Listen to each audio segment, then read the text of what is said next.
Well, it appears like the Justin Trudeau Liberals' universal dental care program is already a massive flop in Canada. I predicted this was going to happen as soon as they made the announcement, and a lot of you probably predicted that it was going to fail as well. The problem with this program, which is the problem with a lot of universal governmental programs, is that it relies on them basically being able to force dentists to deliver their services or products at a lower cost than they would be normally charging customers. And while there's a lot of leftists out there saying, well, that's just bulk buying, obviously it should be cheaper if the government is bulk buying these services. Well, that's what insurers already do. Dental care is already bulk purchased for the vast majority of people, unless you just, for some reason, don't have dental insurance and you just pay out of pocket every time you go, which is a very tiny portion of people. Most people go through their insurance and then don't have to pay the full cost once they get their care. But with this liberal plan, they were just going to take the rates, the low rates that people already pay for their dental care, and slash them even lower, which then raises the question, why would you ever actually become a dentist, a hygienist, or a denturist if you are basically being paid nothing for your services? So, in the next month, we have about 1.5 million Canadians, mostly in the senior age demographic, waiting to be able to access their universal dental care. So, they were promised that they were going to be able to walk into any dental office and that they were going to be given services at the government's expense, really just on the taxpayer dime. And that's not happening because out of the around 30,000 dentists, hygienists, and denturists, very few of them actually signed up to this program, probably only around a couple thousand out of the 30,000 of those individuals.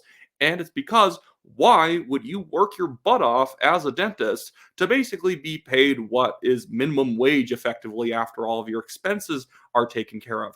That's ridiculous. You paid all the money to getting your dental education. You got your office set up. You pay staff. And for what? $15 per interaction with a client? That's insane. This is also why universal pharmacare is also going to fall apart in Canada.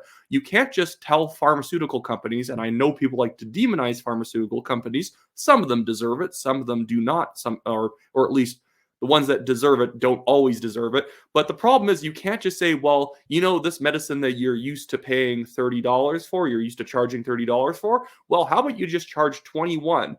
What's the point of actually supplying those medications and drugs into Canada if you're effectively not making any money on the supply that you're providing? Same thing with dental care. And frankly, this is the problem with public health care in Canada. There's almost no incentive to actually be a doctor or nurse in Canada. You get paid very little for the amount of effort you take into providing medical services. And the government is blocking you from being able to charge more despite the fact that you're barely able to cover your costs. Why not just become an accountant? Why not just get into construction? Why not do a lot of other things? Just go work in oil fields and you'll make way more money than a dentist or someone in the medical field does. Because even when you are making the upper bracket amounts as a doctor, you're making like $150,000 a year. Some make more, obviously. And after taxes, you're only coming home with like $80,000. And you could have probably just worked a far easier job for the exact same amount of money.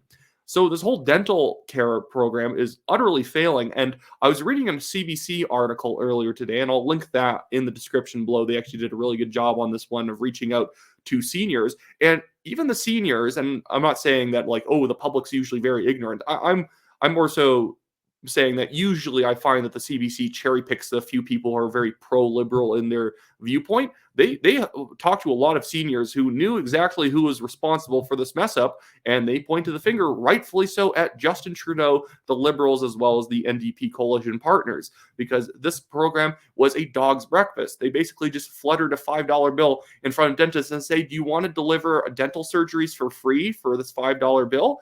They did not want to do that, and now the whole program is falling apart. Basically, no dental associations signed up for this thing. No, chain dental care association was going to mess with this. They have crazy high overhead costs, and they're not going to do teeth cleanings for $100. That's not, you can't do that when there are two people, the dentist or the hygienist and a dental assistant involved in the procedure. That is insane. The only people probably signing up are probably new dentists who don't have a lot of clients. So at least maybe you're the only guy in town who's doing the universal dental care procedures. But if you're a new dentist, you're probably not as efficient at delivering these services. So you're getting underpaid while doing more working hours in order to make less money. Justin Trudeau in all of this is effectively just trying to abuse the actual service providers, pretending like he is somehow equalizing, giving out equal or equity providing services to Canadians. It's not. People deserve to be paid what the like based on how much service they are providing people. If you're not going to pay people, they will go to the US. This article from the CBC also mentioned that a lot of dentists are probably just going to retire early and head down south, start a practice there, or just frankly go down to the US because it costs less to live in the US these days. This is a program doomed to fail because it is based on the idea that altruistically, dentists were just going to do a bunch of public health care type work for free. And you know, doctors and nurses, frankly, they're not going to do it, and they're just going to go somewhere else to provide their care. Dental care was the one last bastion of medical care, also optometry, where you could actually make decent money if by applying your trade. And now the Liberals are trying to cut the legs out from under these doctors or these dentists. And what this is probably going to end up doing is that the Liberals are going to start having to force dentists to meet quotas on universal dental care procedures, or they're not going to be able to bill regular clients on normal insurance that actually pays them out good amounts of money, or they're going to have to raise rates on people with normal insurance because the universal dental care program caps how much they're allowed to make at an extremely low level. This is what happens with all of these subsidy programs. Rent control does not actually lower rent. It lowers rent for one person and raises it for somebody else. I hope more people end up getting this in the future.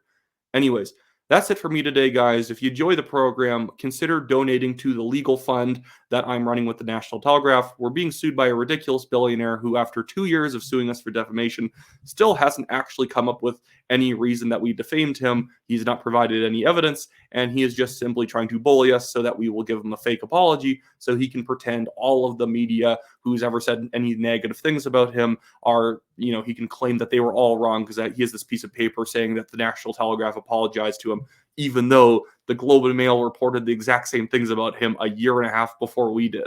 Anyways, that should be it for me today, guys. Have a good one.